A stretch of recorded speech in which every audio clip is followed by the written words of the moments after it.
영적 긴장감을 풀지 말고 삽시다 라는 제목으로 말씀을 전합니다. 오늘 주실 은혜를 함께 받고자 합니다.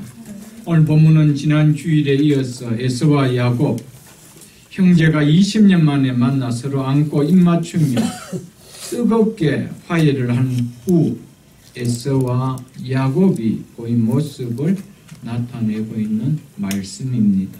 오늘 본문 12절은 이렇게 시작되고 있습니다.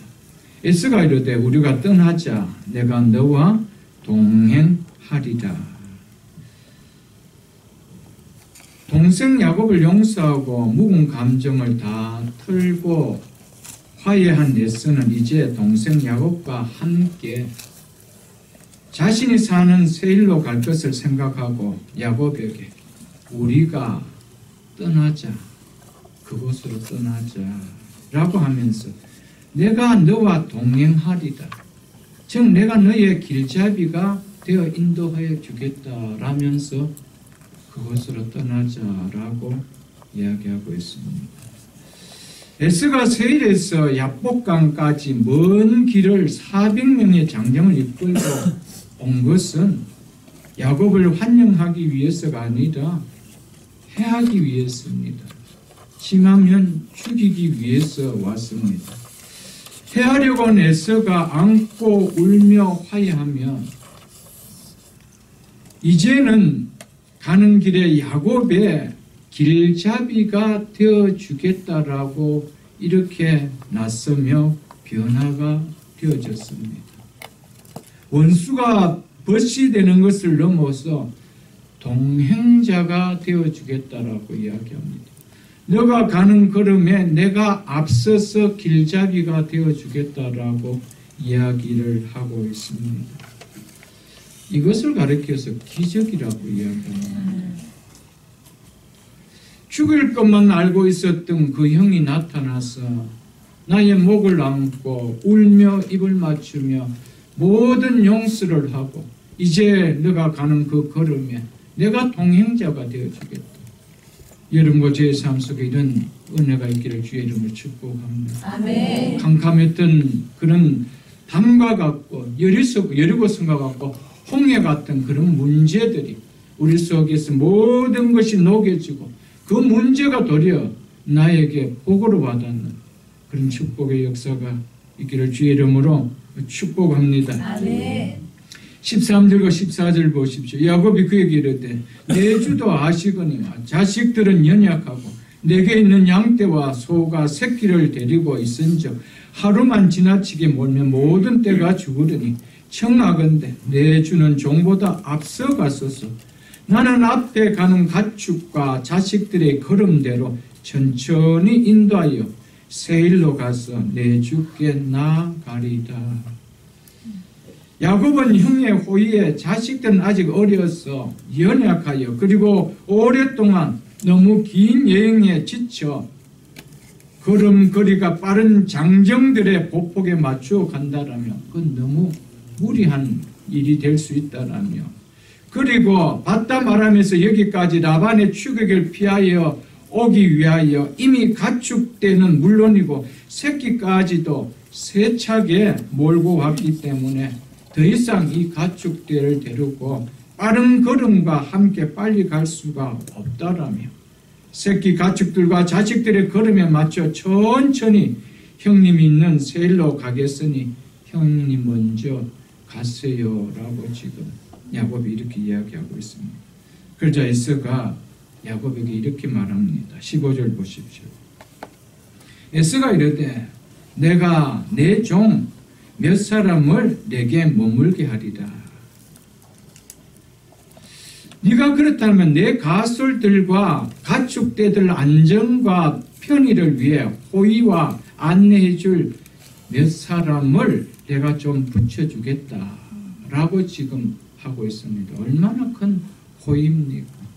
참 에서가 통이 참 큰 것 같아요. 보니까.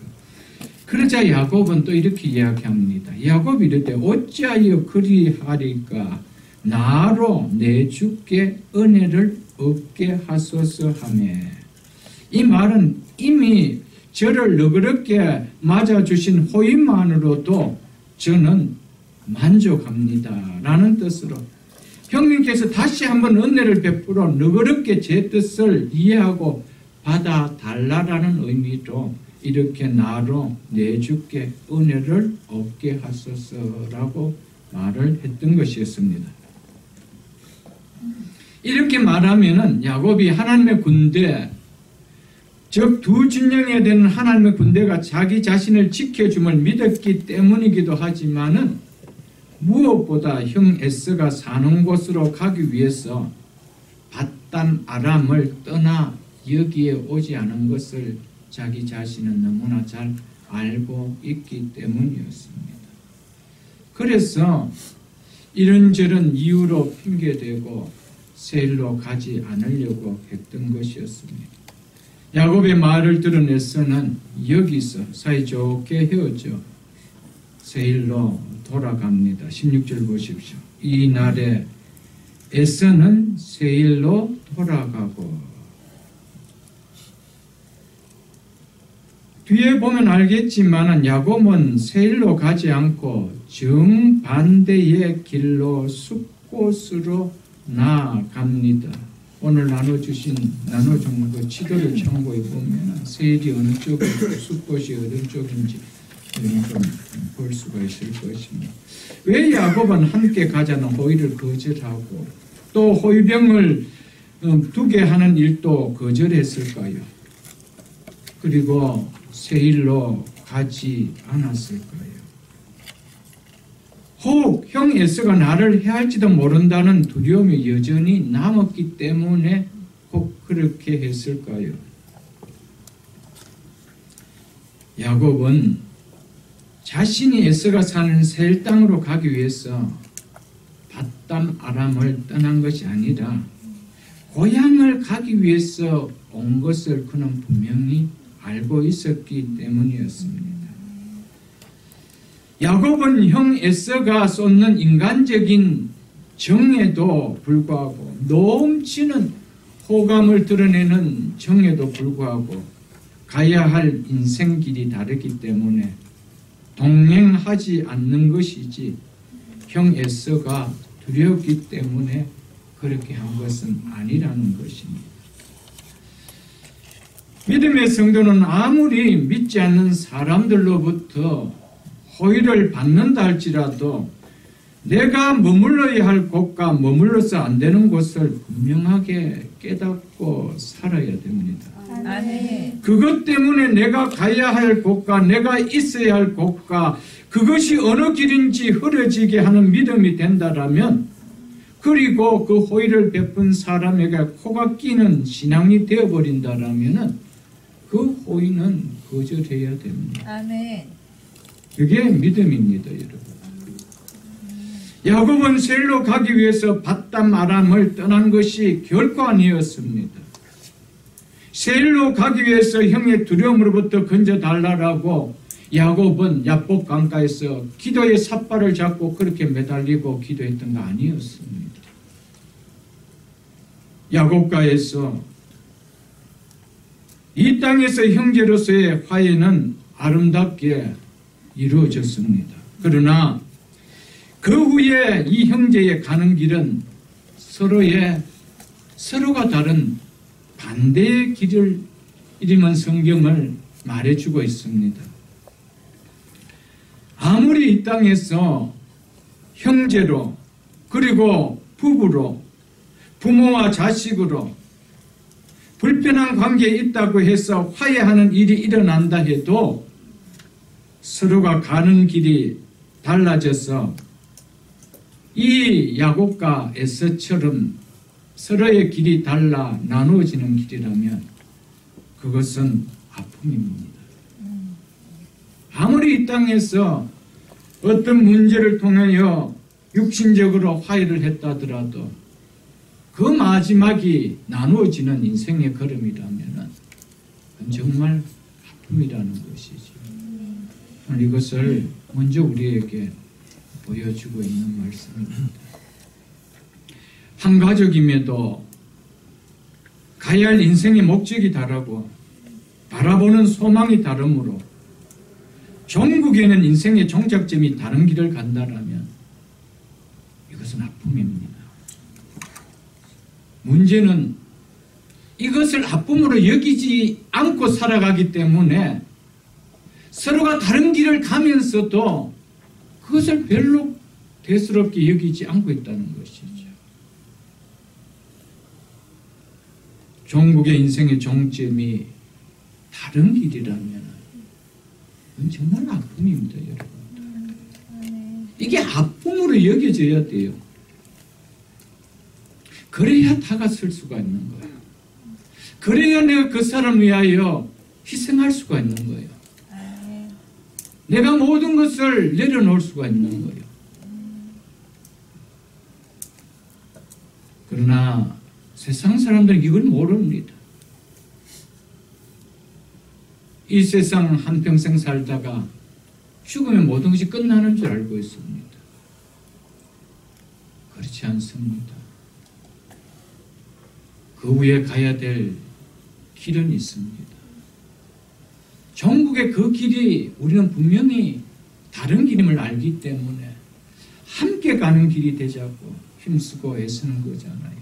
우리는 그 길을 알면서 에서처럼 야곱처럼 다른 길로 나눠지는 길인데도 아픔이 없다라면 우리는 합할 수 있는 마음과 눈이 있도록 하나님 믿음을 달려라고 기도하셔야 됩니다. 아멘. 이거보다는 저는 인생을 살아가면서 중요한 일은 없다라고 여겨집니다.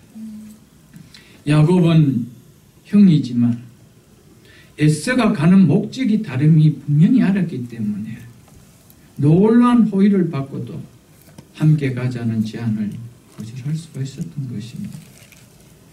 눈물을 흘리며 인간적인 화해를 하였음에도 불구하고 결코 동행할 수 없는 사이임을 알았기에 그는 거절을 했습니다. 아모스 3장 3절에 보면 두 사람이 뜻이 같지 않은데 어찌 동행하겠으며 라고 말씀했습니다. 동행은, 참다운 동행은 뜻이 같아야 동행할 수 있는 거예요.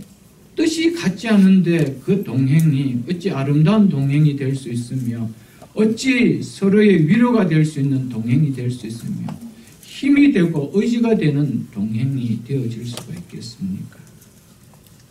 그래서 두 사람이 뜻이 같지 않은데 어찌 동행하겠으며 라고 말하고 있습니다. 특별히 성경은 영적으로 뜻이 같지 않으면 함께 할 수 없다라고 성경은 말하고 있습니다. 그래서 고린도전서 6장 14절로 16절에 보면 이렇게 말씀하고 있습니다. 너희는 믿지 않는 자와 멍에를 함께 매지 말라. 이 말은 믿지 않는 자와 격리되어 살아라는 의미가 아닙니다. 그들과 함께 살되 그들의 삶의 방식을 쫓아 그렇게 살지 말라라는 겁니다. 그러면서 의와 불법이 어찌 함께하며 빛과 어둠이 어찌 사귀며 그리스도와 벨리앗이 어찌 조하며 사단을 이야기합니다. 그리스도와 사단이 어찌 조화가 되며 믿는 자와 믿지 않는 자가 어찌 상관하며 하나님의 성전과 우상이 어찌 일치되리요. 우리는 살아계신 하나님의 성전이라. 아멘. 이렇게 말씀하고 있습니다. 함께 할 수 없다는 겁니다. 여러분, 그들의 삶을 우리가 같이 공유하면서 그렇게 지낼 수는 없다는 겁니다. 진정한 동행이 되어질 수가 없습니다. 진정한 동반자가 되어질 수가 없다라는 것이죠. 야곱과 에서는 가치관이 달랐습니다. 추구하는 삶이 달랐습니다. 인생의 목적이 달랐습니다. 무엇보다 믿음이 달랐습니다. 그래서 야곱과 에서는 인생의 소망이 완전히 다른 사람이었습니다. 그런데 어떻게 육신적으로 화해하는 일이 일어났다고 해서 함께 동행함이 일어날 수 있을까요? 대신 야곱은 형 에서 대신 하나님의 군대인 하나님과 동행하기를 원했던 것이었습니다.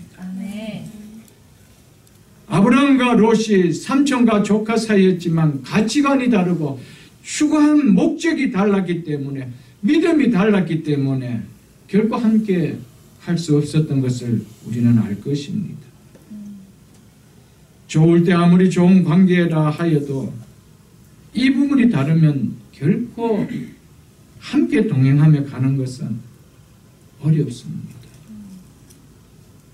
또 언제 나눠지고 언제 마음의 상처를 입을지 알 수 없기 때문입니다.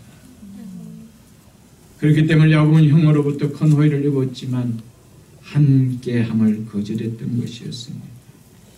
지금 그의 호의를 못 이겨 따라간다 해도 얼마 있지 않아 마음에 더 큰 상처를 입고 헤어진다라면 그 일을 어떻게 감당할 수 있을까? 여러분, 특별히 믿음이 다르면요, 정말 함께 동행하는 것은 불가능합니다. 특별히 어떤 문제가 발생하면요, 그것을 화합하며 치유하기에는 너무나 힘든 상황이 벌어지기 때문입니다.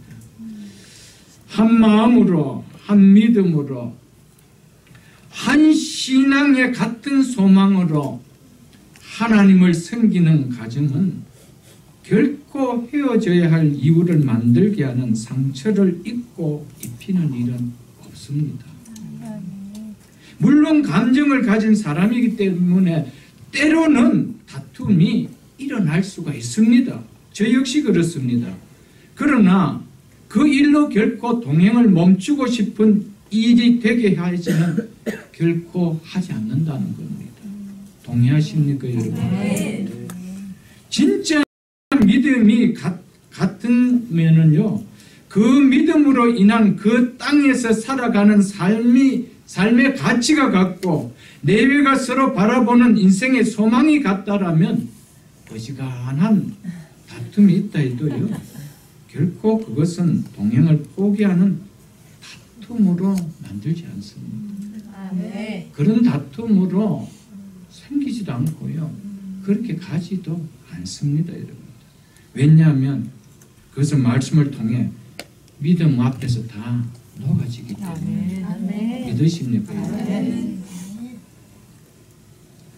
그렇지 않은 어떠한 일이 있어도요, 정말 소망이 갖고 믿음만 갖다라면요, 어떤 문제 앞에 다 녹아지게 되어 있습니다. 갈라설 수가 없는 거예요, 여러분. 왜 세상 사람들은 갈라집니까? 그 문제를 녹여줄 수 있는 말씀도 없고 믿음도 없었어. 녹아질 수가 없는 거예요. 그러니까 무엇이 움직입니까? 감정이 움직이는 거예요. 그 감정을 절제시키고 녹여줄 수 있는 어떤 역할을 해줄 수 있는 역할이 없기 때문에 그렇습니다. 상담사 만나러 간다고 해결되나요? 아닙니다, 여러분. 우리를 녹여주는 것은 말씀밖에 없어요. 근데 그 말씀을 받아들일 수는 그로서 믿음밖에 없기 때문에 여러분, 이 사실을 잊지 마십시오. 그러므로 우리의 자녀들 좋은 믿음으로 키우지 않으면 한평생 불행의 삶, 그 삶은 결코 해피한 삶이 아니라 불행의 삶입니다. 우리가 다 살아봐서 알잖아요. 결혼했던 신혼대에 같은 삶이 지금까지 이어지던가요, 여러분? 다 다툼이 있고 다 갈등이 있어요, 여러분. 근데 믿음 없이 그 문제를 어떻게 이길 수 있나요, 여러분? 무엇으로 이길 수 있나요? 상담사 앞에 가면 이길 수 있나요? 아무것도 이길 수 없습니다. 결론은 도장 찍자밖에 없습니다. 우리의 자녀들이 믿음이 없으면 이런 상황 앞에서 그 결과밖에 안 드러나요. 그러니까 우리 자녀들의 결혼, 행복한 삶이 되게 하는 동행이 되는 믿음으로 키워야 됩니다. 아멘. 그런 믿음의 눈을 가지고 믿음의 배우자를 만나야 됩니다. 아멘. 그러지 않으면 마음이 다르고 생각이 다르고 가치관이 다른데 어떻게 하나 될 수 있냐? 그 임파서블입니다. 왜냐하면 우린 죄인인데 믿음 안에서만 하나 될 수 있는 거예요. 믿음 안에서만 녹일 수가 있는 거예요. 아멘. 그러니까 진정한 동행은 너무 중요한 거예요. 너무너무 중요하다는 사실을 여러분 잊지 마시고. 야곱처럼 내가 가야 할 인생의 길이 분명한 사람은 사람의 정에 이끌려 목적과 다른 길로 감히 가려고 원치 않습니다. 아멘. 우리는 무엇이 더 소중한지를 잊고 살아서 그래서 안 된다는 것입니다. 황금을 준다 해도 신앙을 잃게 하는 자리라면, 믿음을 잃게 하는 자리라면, 예배를 잃게 하는 자리라면 우리는 타협의 여지를 두는 믿음이 되게 해서는 안 됩니다. 아멘. 그 길은 따라가서도 안 돼요. 야곱은 내가 왜 바담 아람에서 떠나왔는지 분명하게 알았습니다. 거절할 수 없는 형으로부터 큰 용서와 사랑을 받았음에도 불구하고 내가 가야 될 길이 아니라고 마음이 확실할 때 거절했습니다.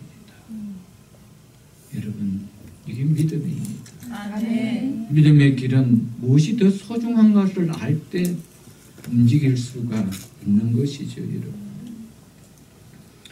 성경에는 야곱과 에서가 헤어진 후에 서로의 관계에 대한 이야기에 대한 기록은 나오지 않고 있습니다. 그러나 야곱이 후에 에서에게 간다고 한 이후에 자신에게 따라오지 않은 것으로 인해서 에서가 야곱에게 화를 내었다. 이놈 하면서 원수를 갚아야 되겠다. 이런 표현이 하나도 없습니다. 다만 야곱이 따라간다고 했지만은 바로 따라가지는 않았지만은 이후 야곱은 자신이 있는 곳에서 형 에서가 있는 세일 곳으로 서로 왕래하며 친분을 가진 것으로 보여집니다. 그렇기 때문에 에서가 다시 야곱을 괘씸한 사람으로 여기고 괘씸죄에 넣어서 용서하지 않으려고 하지 않았다는 것이죠. 35장 29절에 보면은 아버지 이삭이 죽었을 때 그의 아들 에서와 야곱이 아버지 이삭을 장사하였더라라고 기록하고 있습니다. 에서와 야곱이 함께 아버지 이삭을 장례하였다라고 왜 성경은 기록하고 있을까요? 그들은 서로 헤어져 서로의 위치에서 살았지만은 화해 이후에 그들의 관계가 서로 있었음을 나타내주기 위함 아닐까요, 여러분? 불편한 관계라면은 결코 이렇게 한 자리에서 아름다운 장례를 치를 수가 없는 것이죠. 불편한 관계에 있는 형제들이 장례식을 치르고 나서 어떤 일이 벌어집니까? 그 이후에는 오고 가지도 않습니다. 소식도 없습니다. 사촌까지도 서로 왕래가 없는 것이죠. 그런 것을 우리가 종종 많이들 주변에서 볼 것입니다. 여러분들. 이 야곱과 에서는 서로가 화해한 이후에 서로의 관계가 아름답게 유지되었다라는 것을 우리에게 보여주고 있는 단면입니다. 에서가 세일로 돌아간 후 야곱은 숫곳이라는 곳으로 왔습니다. 지도를 좀 참조해 보십시오. 숫곳이 어딘지. 그 있었던 분이엘에서 숫곳은 어디로 가는지 보십시오.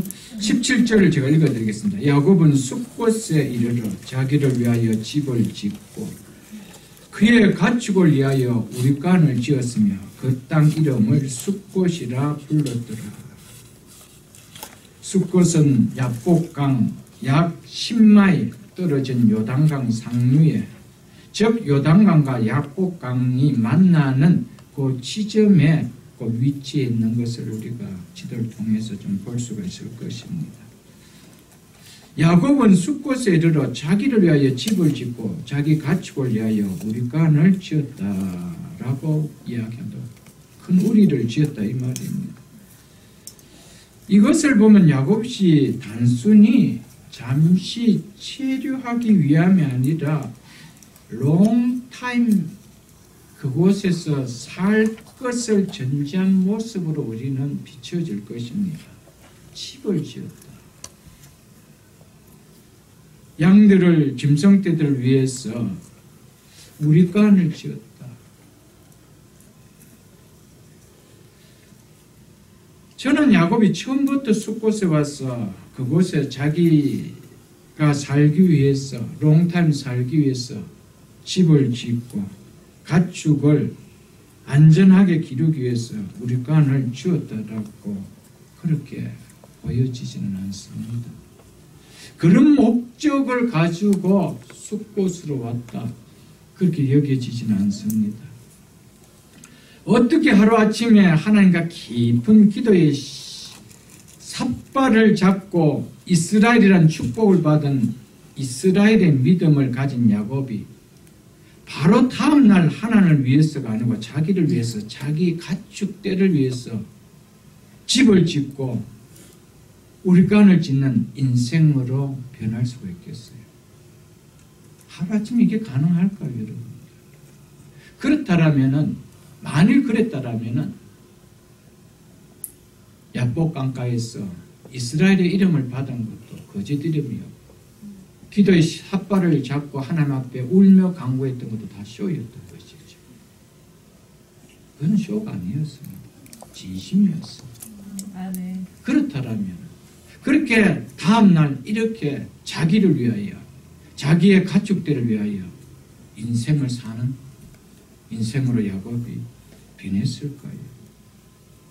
그렇지는 않다라고 봅니다. 이것은 몸을 다친 자신은 물론이고 어린 요셉을 비롯해서 12명의 어린 자녀들과 4명의 아내들을 위해서, 그리고 먼 길을 다급하게 몰고 오느라 지친 가축대들에게 절대적으로 잠시 쉼과 회복의 충전이 필요해서 물이 풍족한 숲곳으로 간 것으로 보여집니다. 그곳에서 우리의 가설들은 물론이고 자기의 환도뼈가 부러진 부분을 치유도 하고, 그리고 지쳐있는 가축제들에게 어느 정도 휴식과 재충전의 시간이 필요했기에 물이 풍족하고 그런 푸른 초장이 있는 숲곳에 내가 잠시 머물러야 되겠다라는 생각으로 갔던 것으로 여겨집니다. 그렇게 가서 하루, 이틀, 3일, 한 주, 2주, 한 달을 보냅니다. 그 한 달이 2달이 되고 2달이 석 달이 되면서 서서히 그곳에 정착하고 있다가 요단강을 건너 고향으로 언젠간 가면 되겠지 하는 나약한 마음이 들면서 장기 체류를 위해 집도 짓고 우리간도 지은 것으로 저는 여겨집니다. 처음부터 그곳에 내가 집을 지어 살겠다라고 간 것은 아니었다는 것이죠. 그런 야곱의 믿음은 아니었다는 겁니다. 그 잠시 육신의 충족과 자기의 재물들을 대한 다시 그 회복을 위해서 잠시 있었던 그 잠시의 그 편안함 속에 서서히 자기의 영적 나태함들이 풀어졌는 것으로 보여집니다. 편안함과 편리함이 몸에 붙으면 붙을수록 몸을 쳐 복종하게 하는 신앙은 되지 않으면 신앙은 계속해서 내리막길로 가게 되는 것입니다. 아멘. 야곱의 신앙이 언제의 오르막으로 올라갔던 신앙이었습니까? 라반과 에서를 만나는 야곱 인생에 절대적인 위기가 왔을 때였습니다. 반대로 야곱의 신앙이 언제 내리막길을 가는 하얀 곡선을 걷는 때였습니까? 성경에서는 숫꽃과 세겜의 때였다라고 이야기하고 있습니다. 이때 숫꽃과 세겜에 있을 때가 어떤 때였습니까? 야곱에게 있어서 자기를 두렵게 하던 라반도, 자기가 큰 위협으로 와닿았던 에서도 다 떠나갔던 때였습니다. 한마디로 육신적으로 마음적으로 별 걱정이 없었던 때였습니다. 사람이 어떤 문제로 극도의 긴장감 속에 지나다가요, 그 일이 생각보다 쉽게 잘 풀리면 어떤 마음이 들까요, 여러분들? 먼저 큰 안도함 속에 잠시 모든 것을 내려놓고 오랫동안 긴장했던 몸과 마음을 좀 쉬고 싶다는 마음이 먼저 들어질 것입니다. 만일 이때 영적 긴장감을 유지하지 못하고 육적 편안함 속에 풀어져 버린다라면, 그리고 그 시간이 길어진다라면 그때부터 맞이하는 것은 영적 내리막길이라는 겁니다.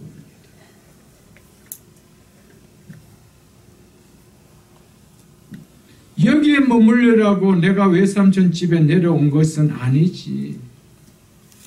여기에 머물러라고 하나님께서 나를 치러온 라반을 막아주고 에석을 막아준 것은 아니지.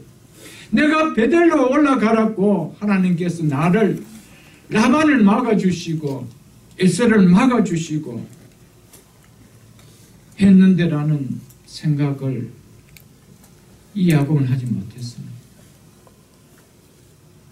라반과 이 에서의 위협이 있을 때는, 그 두려움이 있을 때는 내가 베델로 가야지, 거기 가서 하나님 앞에 제단을 쌓아야 되지, 그런 마음이 있었습니다.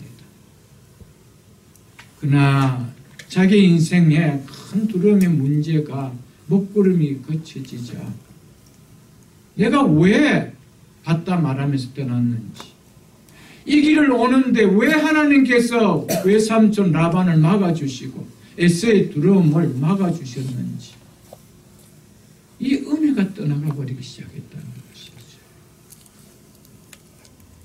그러니까 잠시 숫곳에 있다가 다시 베델로 가야 되지 하는 그 생각이 일주일이 2주가 되고, 2주가 한 달이 되고, 한 달이 석 달이 되고, 석 달이 1년이 되고, 그것이 몇 년이 되어집니다. 숫곳에서 머문 기간은요, 신학자들은 최소한 10년 이상의 시간이었다고 이야기합니다. 왜냐하면 리아를 통하여 태어난 막내가 디나였거든. 그 디나가 바담 아람을 떠나올 때가 나이가 6살에서 7살 정도였습니다. 그가 이제 34장에 가면은요, 세겜 땅에서 그 세겜의 추장이 이 디나를 보고 마음에 사랑을 하고 싶을 마음이 생길 정도의 성숙한 처녀로 바뀌었다는 것이죠. 그 정도의 나이가 세월이 흘렀다 이 말입니다. 그리고 그 오빠들이 그 세겜의 마을의 세겜의 사람들을 다 죽일 만큼 칼을 쓸 수 있는 힘을 가진 청년으로 바뀌었다는 겁니다. 그 세월이 10년 이상의 세월이 흘렀다는 것이죠. 그렇다면 숫곳에서 어떻게 그렇게 오래 머물 수 있었을까? 여러분, 우리도 똑같습니다. 우리의 삶 속에 하나님 이것만은 좀 치워주세요 하는 그거 문제가 해결되어지면은요, 10년이고 20년이고 이제는 나에게 기도를 해야 될 걱정거리가 떠나보니까 영적인 긴장감이 없는 거예요. 이제는 우리 속 어디가 빠집니까? 세상은 평안 속에 빠지는 것이죠. 몇 년이 갈도록 10년이 갈도록 아무 문제가 없는 거예요. 언제 정신이 차립니까? 세겜 땅에서 다시 폭풍우가 일어날 때였습니다. 이게 우리 인생이라는 거예요. 그래서 오늘 본문의 설교 제목이 뭡니까? 영적 긴장감을 풀어서 안 된다는 거예요. 아멘. 푸는 순간에 우리는 내리막길인 거예요. 야곱은 하나님 앞에 이스라엘이라는 축복을 받을 만큼 매달렸던 믿음이었습니다. 그 믿음도 10년이란 그 영적 긴장감을 이루게 할 만큼 자기 육신의 어떤 문제도 없자 내가 어디로 가야 살아야 될 인생의 목적을 잃어볼 만큼 신앙을 다 받아버렸던 자였던 것이죠. 여러분과 저라고 별 수 있을 것 같습니까? 아예 그런 믿음이 자신이 없다면 하나님 나에게 이 어려움의 문제를 거두지 마옵소서. 이게 어떤 축복일지도 모를 것입니다. 우리 속에 이 문제를 그대로 안고 가는 것이 어쩌면은 내가 하나님 앞에 진정한 축복을 누리는 인생이 되어질 것인지 모를 것입니다. 여러분. 하나님께서 이스라엘 백성들에게 말씀하실 때 늘 후렴처럼 전제되는 말씀이 있었습니다. 그것은 나는 너를 애굽 땅 종되었던 집에서 인도하였던 내 하나님 여호와라는 그 말씀이었습니다. 아멘. 너의 신분을 기억하라는 거예요. 너는 과거에 종되었던 자들이었다. 그 노예의 자리에서 누가 건져두느냐? 나 여호와 하나님이 아니더냐? 이거 기억하라는 거예요. 너가 어떻게 해서 받다 말하면서 나올 수 있었던 거냐? 그 외삼촌 라반의 그 손길 앞에서 너가 어떻게 나올 수 있었던 거냐? 에서의 그 두려움 앞에, 그 공포 앞에서 너가 어떻게 건진 내용을 받을 수가 있었던 거냐? 야곱은 그거 다 잊어버렸던 거예요. 뭐 속에? 육신의 평안함 속에. 사랑하는 성도 여러분, 영적 긴장감을 놓지 마십시오. 아멘. 교회가 조금 성장된다고 영적 긴장감을 놓으면 또 하나님은 기도의 무릎을 꿇게 하는 겁니다. 우리의 가정도 동일합니다. 우리의 기업도 동일합니다. 우리의 인생도 동일합니다. 아멘. 우리는 조금만 여유가 있다라고 해서 기도의 끈을 놓는다라면 그것은 곧 기도의 영적 내리막길을 가고 있습니다. 여러분의 삶 속에 기도가 쉬고 있습니까? 그것은 영적 내리막길을 가고 있다라는 증표를 보여주는 겁니다. 여러분의 삶 속에 기도가 있습니까? 기도의 호흡이 있습니까? 기도의 힘이 있습니까? 기도의 간절함과 매달림이 있습니까? 아직 살아있다라는 증거죠, 여러분.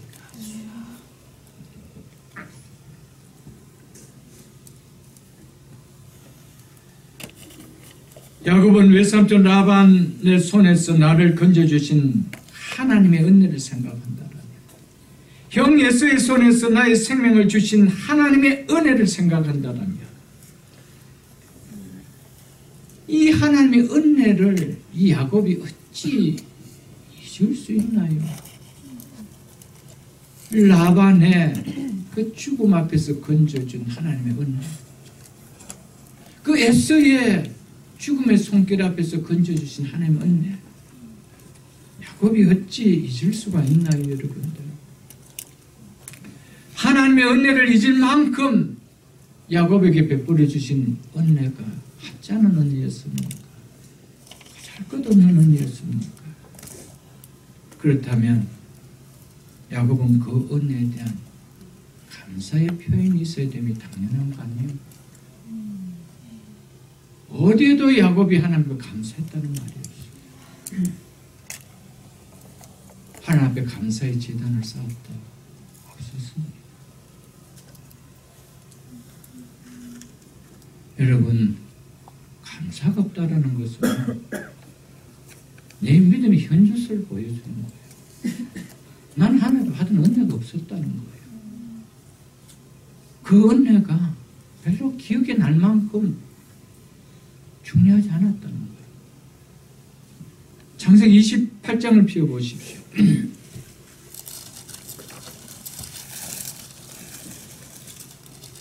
창세기 28장 18절로 22절을 읽어드리겠습니다.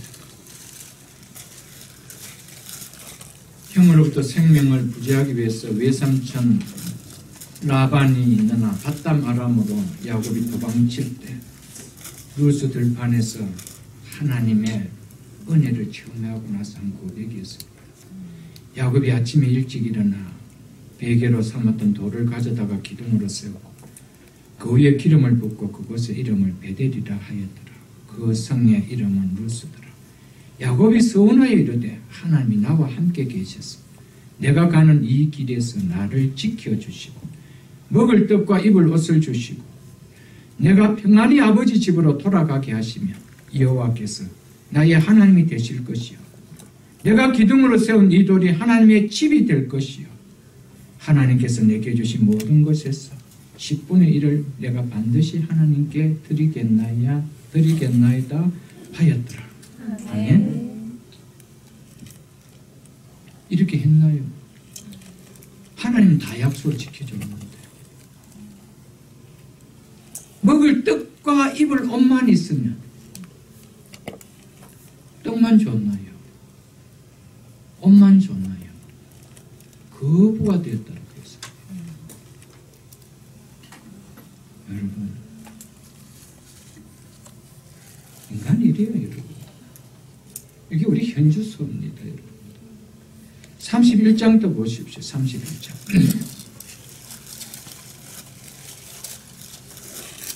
하나님께서 야곱에게 밧담 아람을 떠나라고 했을 때 어떻게 이야기했는지 보십시오. 31장 13절.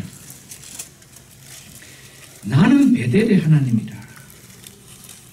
과연 베델에서 내가 너를 만나주지 않았느냐? 네가 거기서 나에게 서원하지 않았느냐? 그 하나님이라는 것이죠. 나는 베델의 하나님이라. 네가 거기서 기둥에 기름을 붓고 거기서 내게 서원하였으니 지금 일어나 이곳을 떠나 내 출생지로 돌아가라. 무슨 이야기입니까? 그곳에서 가서 이 서원을 갚으라는 거예요. 이 은혜를 깨닫고 이 은혜를 갚으라는 거예요.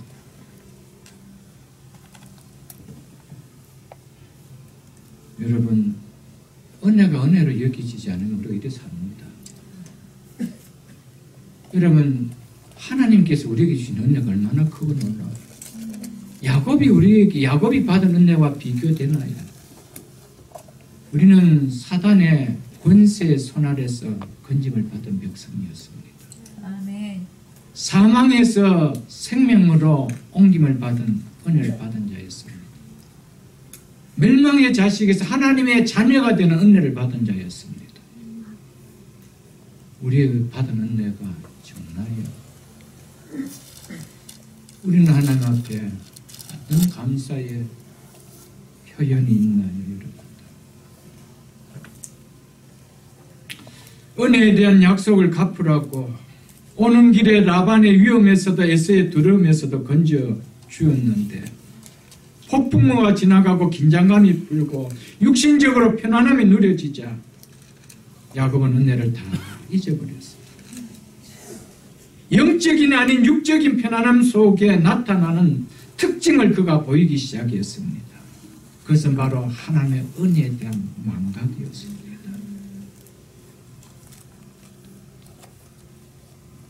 여러분, 우리 속에 편안함이 누려지고 육적인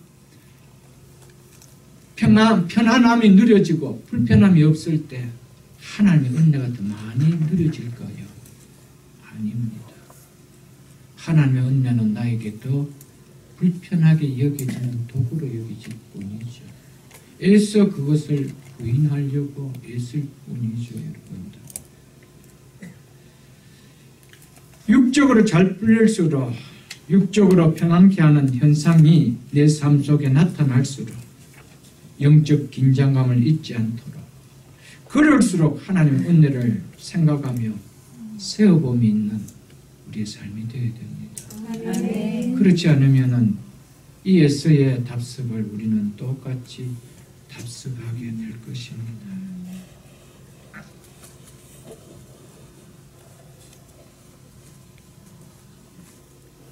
왜 그러면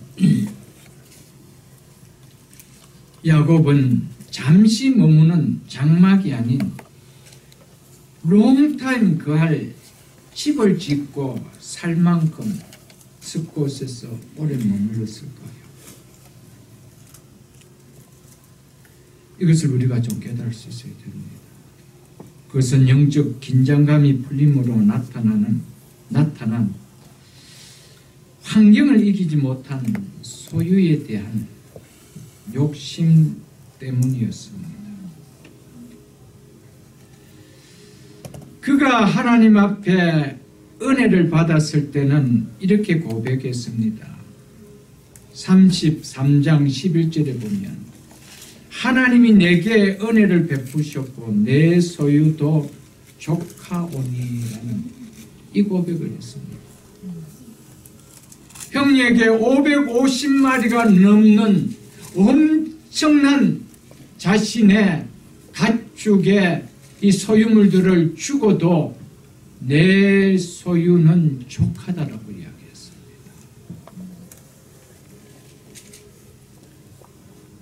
그런데 시간이 지나면서 숲곳에 있으면서 이 족함으로 늘려주지 않았습니다. 형에게 준 예물이 아깝기 시작하게 생각되었던 것이죠. 여기서 본전을 찾고 가야 되지 않겠나 이런 생각이 들었다는 겁니다. 왜냐하면 숲곳은 가축대를 치기에 너무 좋은 곳이기 때문입니다. 거기에서 처음에는 이 양떼들을 휴식을 취하고 재충전해서 떠나가야 되지라고 머물렀던 곳이었습니다. 근데 그곳에서 시간이 지나면서 양들이 포동포동하게 살을 찌고요. 새끼들이 어밋소들이 새끼를 놓고 생산되는 것을 볼 때 마음이 조금씩 바뀌기 시작했습니다. 잃어버렸던 550마리 그 재물이 다시 생각나기 시작했던 것이죠. 그렇지 않다라면 거기 있을 이유가 없습니다. 거기 있을 이유가 없는 것이죠, 여러분.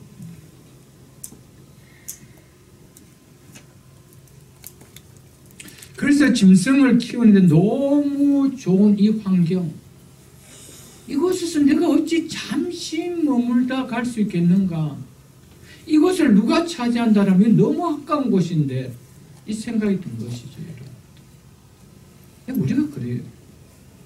여기 오래 있으면 일을 오래 하면 분명히 신앙이 떨어질 것이 분명함이 알고서도 이 목이 너무 좋다는 거예요. 여기에서 들어오는 이 캐시 맛이 너무 좋다는 거예요. 놓치고 안 씻고 싶다는 것이죠. 그러니까 거기서 세월을 다 보내는 거예요. 알고 있습니다. 내가 이래서 믿음이 있는 거 다 알고 있습니다. 근데 거기서 새는 돈의 위력이 그걸 못 놓치는 거예요. 그걸 남에게 주기가 너무 아까운 거예요. 털고 일어나면 영적으로 사는데 못 사는 거예요. 그것이 죽는 것이죠, 여러분. 그것이 우리의 삶 속에 비일비재하게 일어납니다. 왜 성도들의 삶들이, 왜 좋은 믿음들이 다 이루어지는가요, 여러분? 야곱이 그랬습니다. 그래서 그 환경이 너무 좋았어. 그 누구에게 죽이면 놓치기 아까웠어. 여기서 집을 짓자. 우리 깐도 짓자.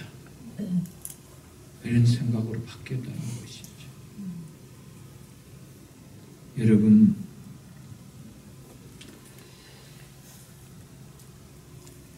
왜 야곱이 내가 왜 삼촌 집을 왜 떠나왔지? 이 목적을 잃어버리는 거예요. 하나님께서 왜 나를 구원시켜 주시고 하나님의 몸된 교회에 직분자로 세워주시고 일꾼을 세워줬는지 이 목적을 잃어버리기 시작하면 영적 느슨함 속에 영적 나태함이 옵니다. 여러분, 교회 일이 형식이 되어져 버립니다. 무엇이 목적이 됩니까? 숫곳에서 양치는 것이, 소떼치는 것이 목적이 됩니다. 그래서 거기서 집을 짓자는 거예요. 사랑하는 성도 여러분, 어떤 상황 속에서도 영적 긴장함을 잃게 해서는 안 됩니다. 아멘. 우리의 물질의 평안함이 우리의 영적 긴장함을 풀게 한다면 그 자리를 일어서야 됩니다. 그게 살 길이에요, 여러분. 아멘. 그 더 붙들면 붙들수록 일어나는 것이 뭐냐? 이제 34장에서 일어날 디나 사건입니다. 하나님은 이런 야곱을 깨울 수 있는 길은 이거밖에 없었습니다. 이거를 준비하고 계신다는 것이죠. 우리에게 잠시 주는 평안, 가짜 평안입니다. 속지 마세요, 여러분. 여기에 평생의 평안이 보장될 줄 알고 집을 짓는 인생, 그 죽는 거예요, 여러분. 야곱 결국 무엇을 맞습니까? 가정에 생기지 말아야 될 큰 비극과 아픔을 맞고 그제서야 눈이 떠지는 거예요. 우리가 베들로 올라가자. 부탁드립니다. 영적 긴장함을 늦추면 언젠가 하나님은 영적 긴장함을 세우는 또 다른 폭풍으로 준비하고 계시다는 것을 잊지 마십시오.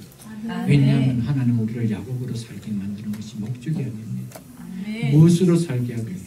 이스라엘로 살게. 그래서 35장에 가보십시오. 디나 사건 이후에 이 야곱이 온 가족을 이끌고 베델로 올라간 다음에 주신 은혜가 뭡니까? 10절에 보면 이렇게 합니다. 하나님이 그에게 이르시되 내 이름이 야곱이지만은 내 이름을 다시는 야곱이라 부르지 않겠고 이스라엘이 내 이름이 되리라 하시고 그가 그의 이름을 이스라엘이라 부르시고. 아멘.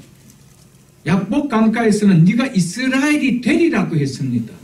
그렇지만 하나님은 아직 이스라엘이라고 불러주지 않았습니다. 언제 불러주십니까? 베델로 올라갈 때였습니다. 아멘. 믿으십니까, 여러분? 아멘.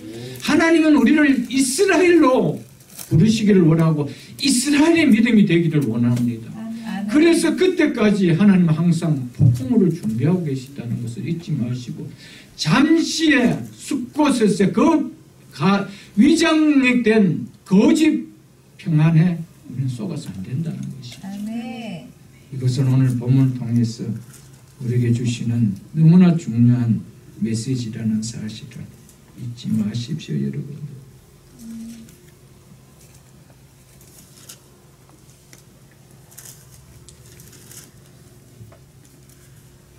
바담 아람을 떠나서 베델까지 올라와서 하나님 앞에 약속의 예배를 드리는 그 시간이 약 10년에서 15년 걸렸어요.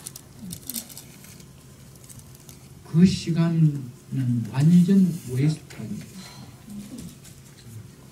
여러분과 제가 하나님 앞에 그렇게 살고 있잖아요. 어느새 보면 2017년이 쑥 날아가 버리고 있고요. 어느새 보면 2018년도 그냥 날아가는 거예요. 숲곳에서 그렇게 보내고 있는 거예요. 그 세월이 말씀 앞에 서지 않으면 폭풍을 맞고 돌아야 되는데 여러분 그 15년의 평안이 세겜 땅에서 디나의 사건으로 그 평안을 다 무너진 거예요. 그것이 계속 연장돼서 얼마나 좋겠어요. 다 무너질 위장의 평안 속에 속지 말고 사십시오. 그것이 사단이 우리에게 주신 덫인 줄 모르고 그걸 믿긴 줄 모르고 덥석 물지 마세요, 여러분. 어떤 일이 있어도 내가 영적으로 내리막길을 가고 있다라면은 거기서 털고 나와야 됩니다. 그 목이 아무리 좋다 하더라도 그것이 아무리 양떼들을 그 생산을 많이 하는 숲꽃 같은 들판이라도 그 털고 나와야 돼요. 그렇지 않으면 죽는 거예요. 오늘 본문을 통해서 이것을 깨닫지 못한다면 우리는 너무나 큰 메시지를 놓치고 오늘 본문을 보게 될 것입니다. 여러분.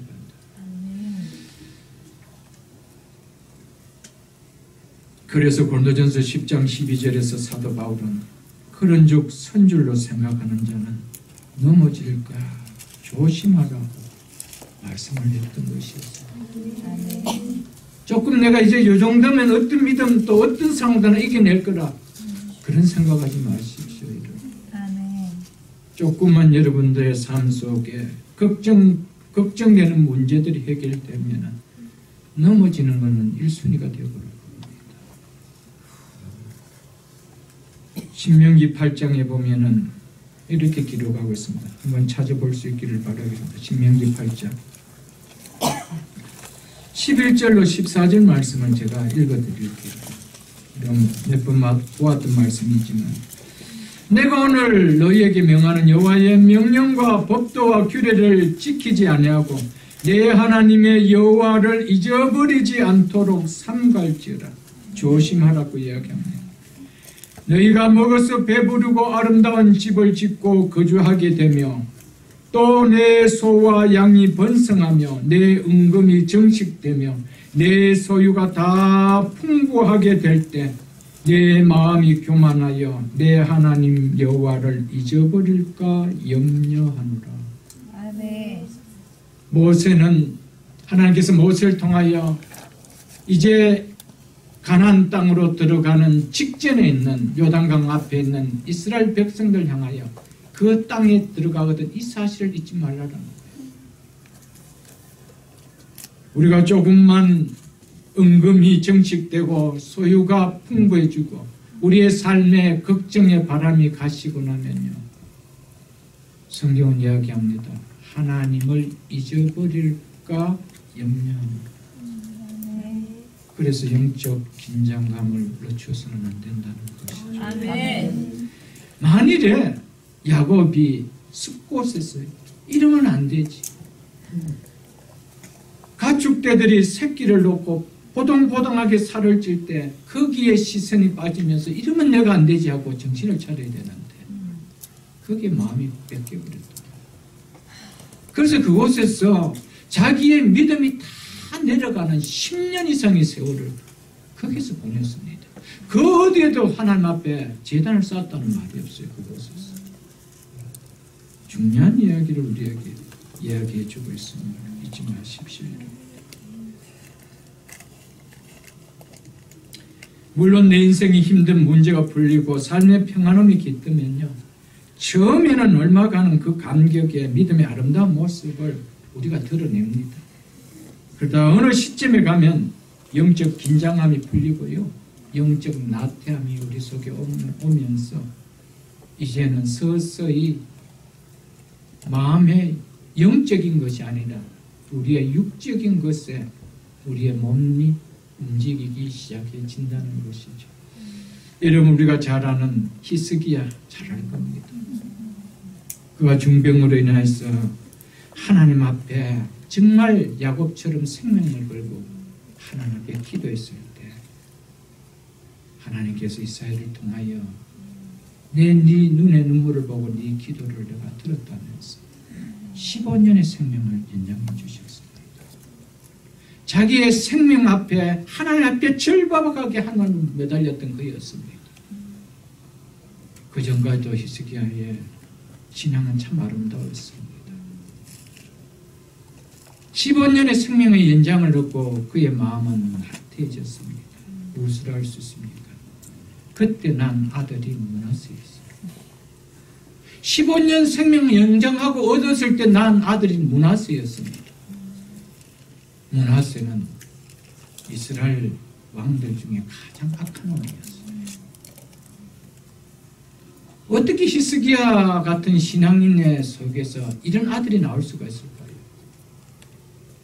하나님 주신 은혜 속에 그가 육신의 아들을 안고 거기에 도취되어 아들을 신앙으로 키우지 않았다는 거죠. 마음이 해졌다는 거예요. 영적 나사가 풀려버렸다는 것이죠. 여러분과 저라고 예외가 될 수 있을까요? 그래서 어떤 면에서는 하나님 왜 자꾸 하나님 나에게 이런 문제가 있나요? 할 때 그 도리어 감사하세요. 아멘. 하나님 이거 내 도리어 감사하겠습니다. 아멘. 나는 야곱 같은 위인도 못 되고요. 하나님 난 히스기야 같은 위인도 못 됩니다. 차라리 이 짐을 그대로 두옵소서. 차라리 하나님 어쩌면 그것이 우리가 솔직한 고백이고요. 더 복된 길일지도 모를 것입니다. 그래서 선절로 생각하는 넘어질까 조심하라는 이 말씀 앞에 우리가 진솔하게 내 자신은 아닐 거라는 생각을 하지 마시고 영적 긴장을 거두지 않는 우리 모두가 다 될 수 있기를 주 이름으로 축복합니다. 18절 보시죠.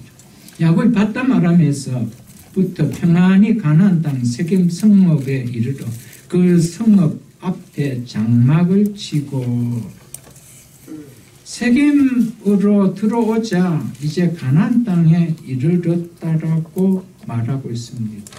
숫곳은 지도를 보면 알겠지만 요단강을 건너기 전에 위치한 곳이었습니다. 그렇기 때문에 온전히 가나안 땅에 들어왔다라고 볼 수 없었습니다. 야곱이 가나안 땅에 내 고향 땅에 오겠다라고 바담 아람을 떠났는데 바로 요단강 앞에서 10년 이상의 세월을 보냈다는 거예요. 그 강 홀짝 뛰면은 건너면은 가나안 땅으로 올 건데 여러분 그 앞에서 10년의 세월을 보냈다는 거 그렇지 않나요, 여러분들? 세겜은 요단강 서편에 숫곳에서 약 서쪽으로 그 요단강 건너 18.6마일 정도밖에 거리가 아닙니다. 30km의 거리밖에 아닙니다. 짧은 거리입니다, 여러분. 참고로 세겜은 할아버지 아브라함이 가나안 땅에 들어와서 처음 정착했던 곳이 바로 그곳이었습니다. 그것이 12장 6절에 보면 나옵니다. 분명히 야곱은 숫곳에서부터 세겜으로 왔음에도 불구하고 숫곳에서부터 평안히 세겜에 이르렀다라고 하지 않냐고 바담 아람에서부터 평안히 가나안 땅 세겜 성읍에 이르렀다라고 하고 있습니다. 왜 그렇게 이야기하고 있을까요? 이것은 바담 아람으로부터 야곱이 떠난 목적을 이야기해 주고 있습니다. 바담 아람에서 떠났던 목적은 가나안 땅이라는 것이죠. 가나안 요단강을 건너기 전 숫곳이 아니라는 겁니다.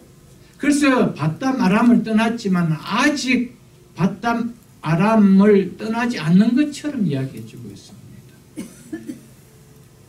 그것을 성경은 말해주고 있죠, 여러분. 그 참고로 35장 9절에 보면은 이제 야곱이 베델에 올라와서 하나 앞에 예배 드리고 나서 무슨 이야기를 하고 있는지 보시고 그리고 났을 때에 35장 9절 야곱이 바담 아람에서 돌아오면 이렇게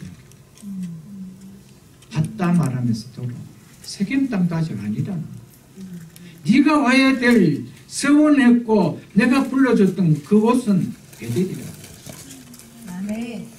거기에 돌아왔을 때 야곱이 바담 아람에서 돌아오며 하나님이 다시 야곱에게 나타나서 그에게 축복하시고 이렇게 이야기하고 있습니다.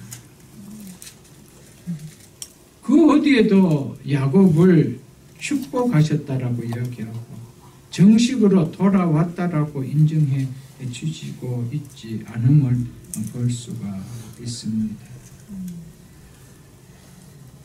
그런데 이렇게 이야기하고 있습니다. 평안히 가나안 땅 세겜 성읍에 이르렀다라고 하고 있죠. 이건 뭘 이야기합니까? 평안히 가나안 땅. 자, 1차적으로는 어디에서 옮긴 겁니까? 세겜에서 지금 온 겁니다. 그러니까 세겜에서 야곱이 10년 이상의 시간을 어떻게 보냈다는 겁니까? 너무 평안하게 보냈다. 그래서 바담 아람에서 내가 이 숫고까지 와서 지내는 거 평안하게 왔다는 것이. 그리고 거기에서 세겜까지 오는 거, 이제 가나안 땅에 들어왔죠. 별 어려움 없는 길 30마일. 자, 이거 18마일 길, 약 30km. 하루 길밖에 안 되는 길이죠. 뭐 그걸 평안하게 왔다는 것이 아니죠. 그 전에 삶이 평안하게 있었다라는 것을 이야기해주고 있습니다. 이게 문제입니다, 여러분.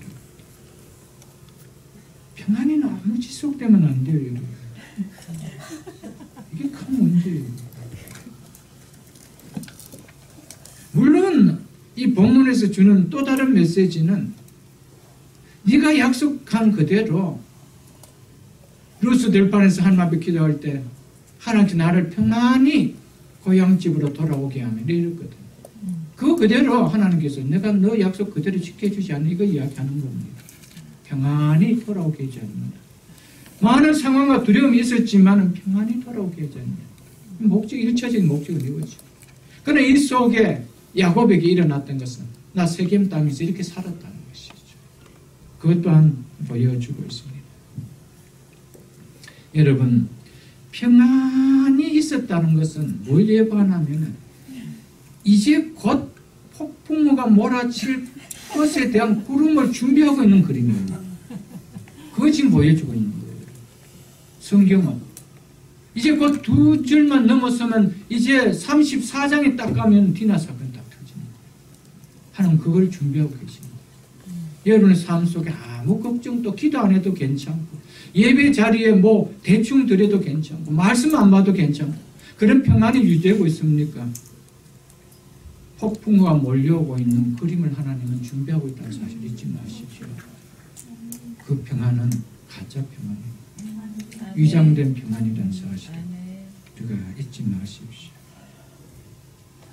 여러분, 평안할 때 영적 나태해지고 있다라는 성경도 안 보아지고 있고 큐티도 안 해지고 있고 기도도 안 해지고 있고 예배 자리에 앉아도 말씀도 안 들려지고 했다라면은 여러분 스스로 하나님 앞에 쳐서 복종을 시키십시오. 그게 살 길입니다. 아멘. 그 믿어주었던 다윗의 태평 시절에 다윗이 범죄해버렸습니다. 잊지 마십시오, 여러분. 다윗 같은 위인도요, 평안한 시대에 영적 내리막길을 갔다는 사실을 잊지 마십시오. 기도의 응답을 이루어지기를 간절히 바라고 하나님 아니면 살 수 없다라고 기도의 끈을 붙들고 기도의 삿발을 붙들고 살 때가 하나님 앞에 축복이 되지 삿발을 놓고 고난의 때가 다 지나가고 평안한 때 왔을 때는 하나님 은혜를 더 많이 놓칠 수 있는 때임을 우리는 기억해야 됩니다. 물론 우리가 항상 고난과 폭풍 속에 살아는 마음이 아닙니다. 어떤 은혜를 주어준다 하더라도 은혜를 깨달을 수 있는 믿음을 달라라고 기도하죠. 아멘. 하나님 나에게 어떤 은혜를 주실 어떤 축복을 주실 때 그 축복을 지킬 수 있는 믿음까지 달라라고 기도하십시오. 아멘. 그렇지 않으면 그 축복이 도리어 나에게 화가 됨을 잊으시면 안 됩니다, 여러분.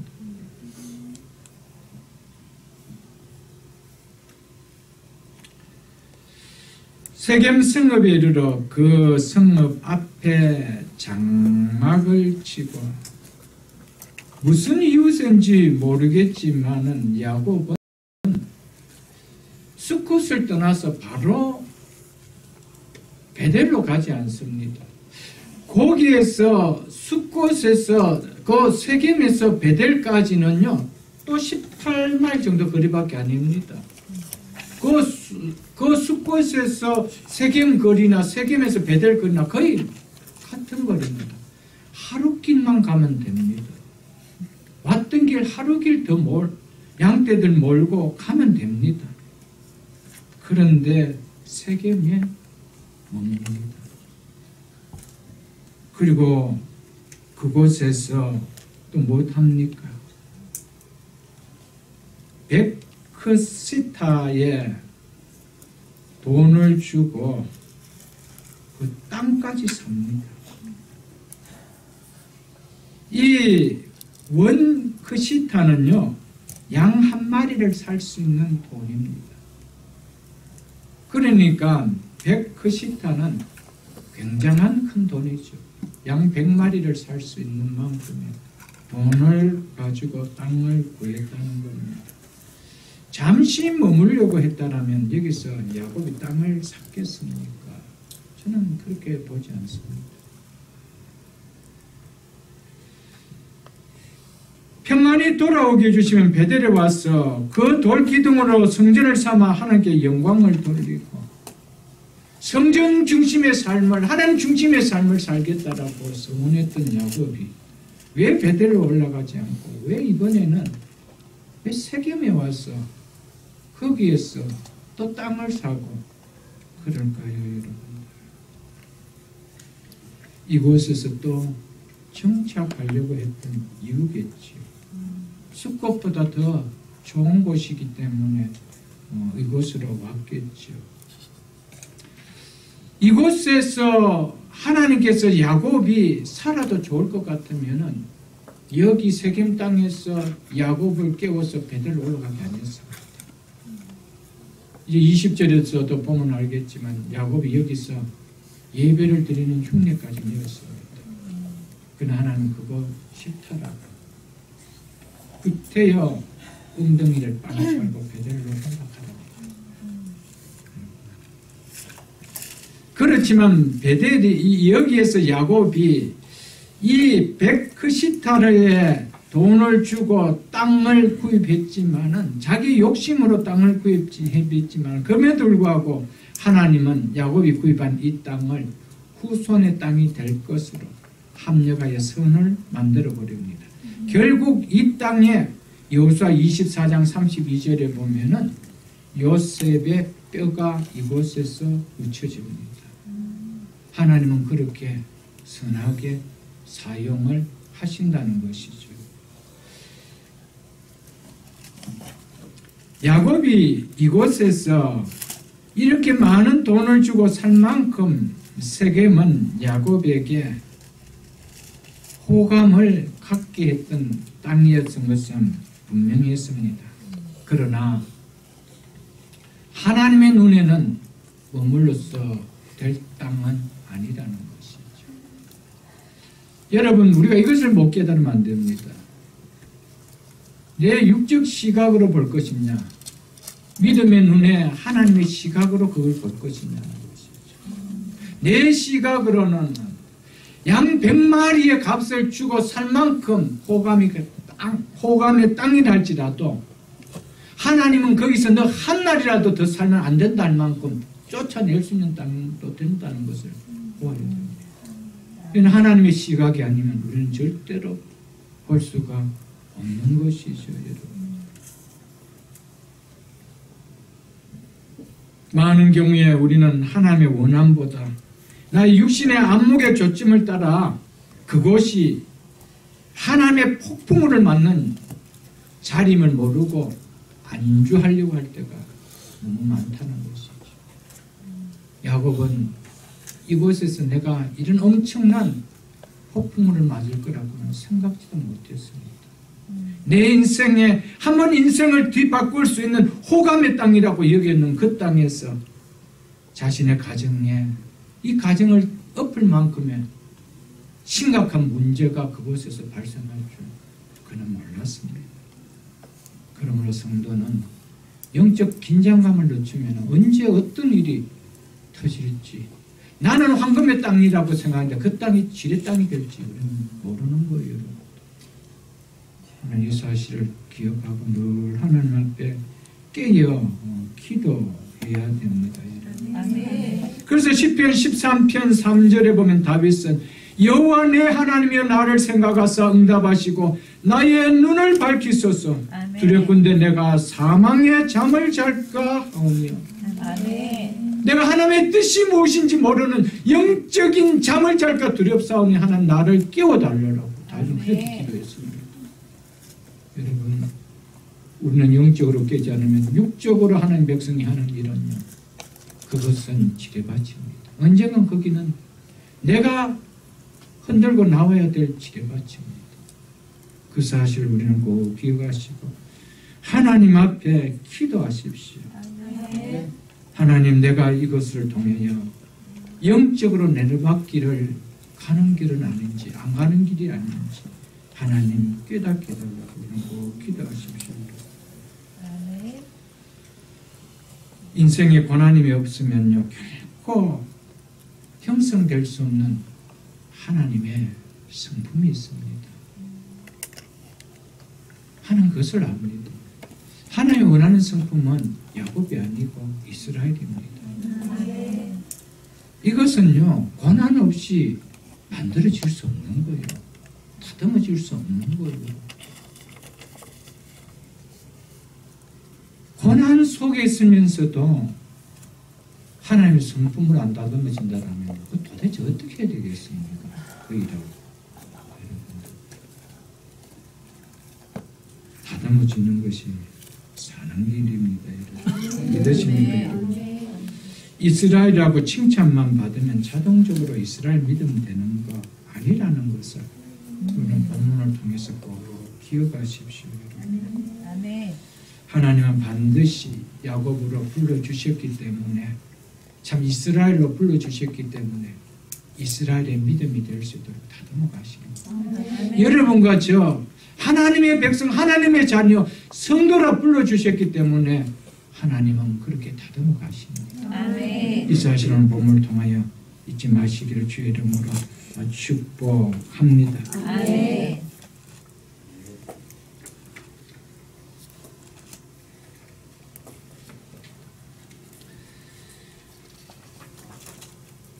20절을 보고 말씀을 맺겠습니다. 거기서 제단을 쌓고 그 이름을 엘호의 이스라엘이라 불렀다. 엘 하나님입니다.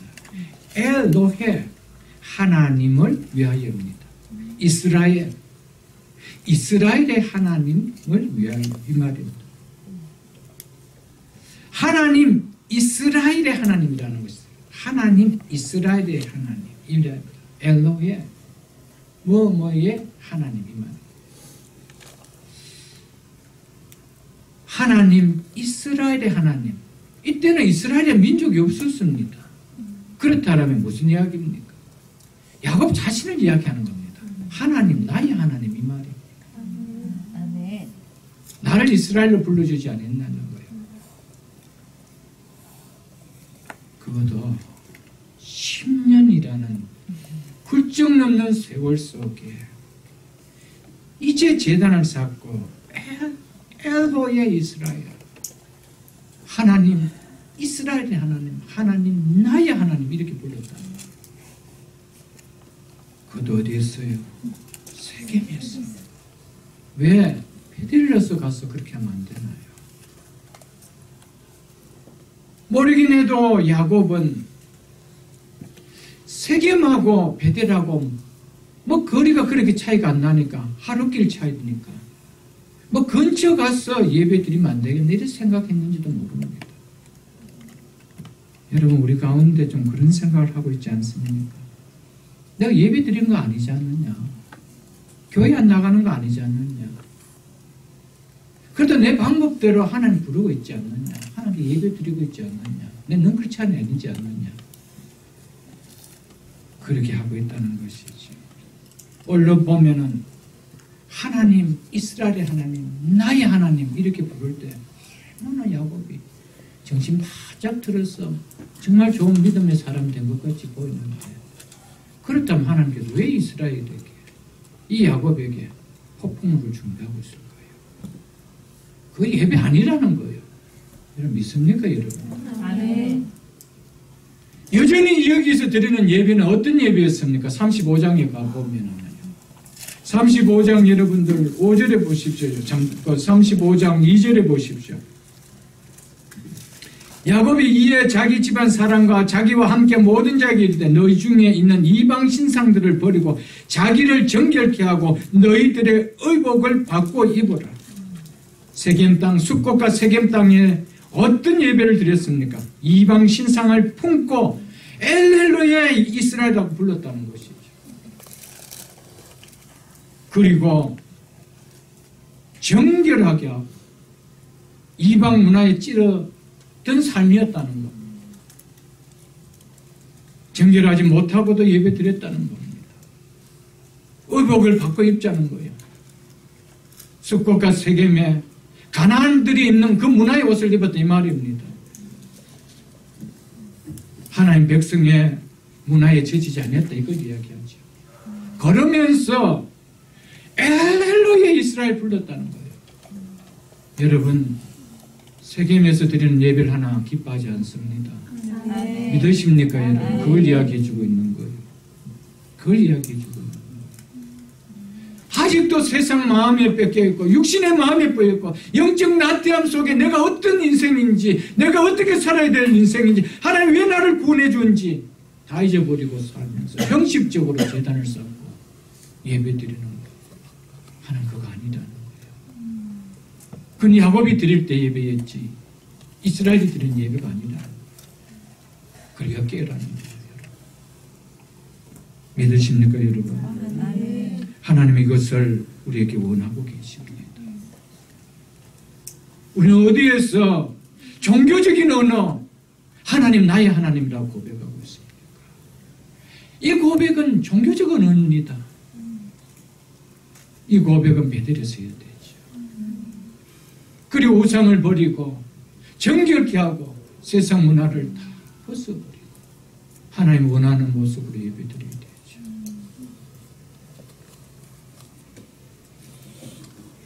하나님은 이스라엘이라고 야곱을 불러주셨지만 이 때를 빼기를 원했습니다. 그가 이 야복 강가에서 하나님 나를 살려달라고 하나님 아니면 안 된다고 했지만 여지 그 속에는 이때는 안 뽑았다는 것이죠. 안 뺐다는 것이죠. 말씀을 맺겠습니다. 여러분 영적 긴장함을 풀지 말고 삽시다.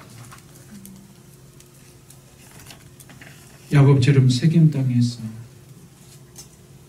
하나님 나의 하나님이라고 이름을 부르며 예배를 드리고 있기 때문에 나는 영적인 사람이라고 착각하지 마세요.